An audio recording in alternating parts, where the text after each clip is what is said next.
So I know it's very late, and I know I always say I'm going to end. But if I don't say this story to you, you're just missing a big chunk. So he said, he ended up, Rabbi Eliezer Brody, he said this story, I was on the floor. He said that, I said the whole Dvar Torah had to show you how Hashem works with tikkunim, gilgulim, ayol, this whole thing, how to make someone come back. He said the following story. He said, there's a Rabbi Feldman, I think, in Cleveland, whatever, and he teaches in a college, not a religious, a Goyish college. And he decided to give a class on Emouna. 25, half Jews, half not Jews. I don't even know who was in the class. So this rabbi gets up in this college out in I don't know where, and he says, who in my class ever heard of the word Emouna? These kids never even heard of Hashem. They never heard of anything. One kid raises his hand, and he says, Emouna, total belief in God. The rabbi standing there is like, oh my goodness, we have a religious kid in the class, but he's not. He says, did you go to yeshiva? He goes, no. Are your parents religious? He goes, no. He says, how did you ever hear the word Emouna? He says, Rabbi, you're not going to believe what I'm going to tell you. The rabbi says, get up in front of the class and tell us how you ever heard of the word of Emouna. He says, I'm a Jew, and 2 of my friends in this class are Jews. We don't know nothing about nothing.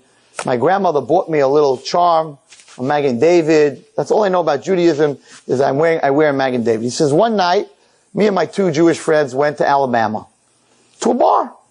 We're going to go get ourselves a bunch of beers. He says, we sit down in Alabama, in this bar. I'm wearing my Magen David, and this girl waiter, right, barmaid, comes over and says, yo, can I get you boys a drink?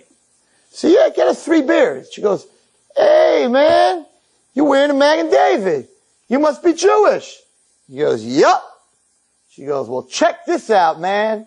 She puts out her hand, and there's a tattoo on her hand, Emouna. The guy goes, what's that? She goes, that's Emouna. She goes, you're not going to believe how I got this tattoo. He says, tell me, how'd you get this tattoo? She says, well, I was going out with this boy, and he was a big lawyer from a big law firm. Man, that boy was rich. He drove himself a big car. He was rich, and we was in love. We was going to get married. I was going to have a big house on the top of a hill with a big fat car. I was going to have a Mercedes. I was going to have a mink. I was going to have diamonds all over. That boy was my man. He just upped himself and walked out of my life. She said, I was broken. My heart was broken. I was depressed. Life was over for me. She goes, the owner of this bar, he's a Jewish man. He said, whatever her name was, Colette, I don't know what her name was, Eileen. He said, Eileen, you look depressed. She goes, yeah, my man, you just upped and left me, man. He said, you look very depressed, Eileen. I just read a book. I just got a book from one of my friends. It's called The Garden of Emouna from some rabbi. It's a true story. It's a true story. Said, Eileen, you read this book, you're never going to be depressed ever. She said, boys, I took that book. I read it from one end to the other. Good book. I didn't believe one word that rabbi said. She said, 2 weeks later, I get a phone call from my girlfriend. She says, Eileen. She goes, what? She goes, you read about your boyfriend in the newspaper? She goes, my boyfriend was in the newspaper? She says, yeah. They just caught him 12 kilos of cocaine. That boy was no lawyer. That boy was a drug dealer, man. He was just doing drugs. He ain't no lawyer. He needs a lawyer. She turned around. She said, I looked up at heaven.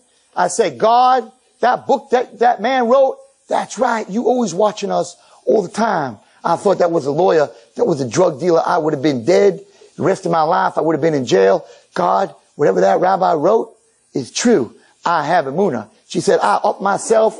I went to the tattoo king down here. I said, you put a tattoo on my arm. You write Emouna, Emouna.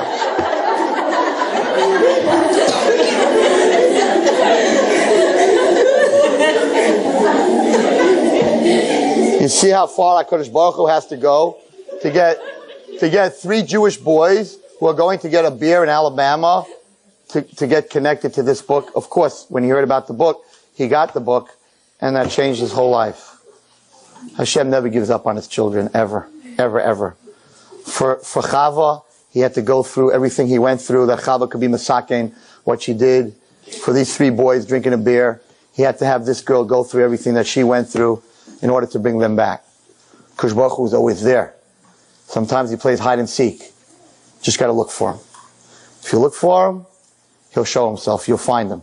Sometimes the shower curtain will move a little bit, and you realize that there's something behind that shower curtain that you want to find. You just have to look. We're so busy on our computers and our cell phones and our TVs and our DVDs and the news and everything we're so wrapped up in that we don't get a chance to even look for him. Don't ever say that I've called on him and he didn't answer. I've called on him and then I've turned around. I just want fast, like putting it in the, God, now, front, center, where are you? Doesn't work that way. It's not kosher delight. It's not steak sandwich in 2 minutes. It's not popcorn, when I was growing up. You know what it took to make popcorn? Oh my goodness, a frying pan with oil, with some ice, and the stuff was popping all over the kitchen. You have to pick it up and put it back in now, pop it in, 2 minutes, microwave, with butter, without butter, extra salt, less salt, just pop it in. You guys don't even know what it means to look for something. You don't even know what it means to look for something. Everything is brought to you. You don't have to look for something. But there's one thing out there that's just worth the work. And that's HaKadosh Baruch Hu, and that's Emouna. And if you look for him, something will show up smiling. It may not be a gopher, but it'll be something. Shabbat tzlacha and bracha and a good week.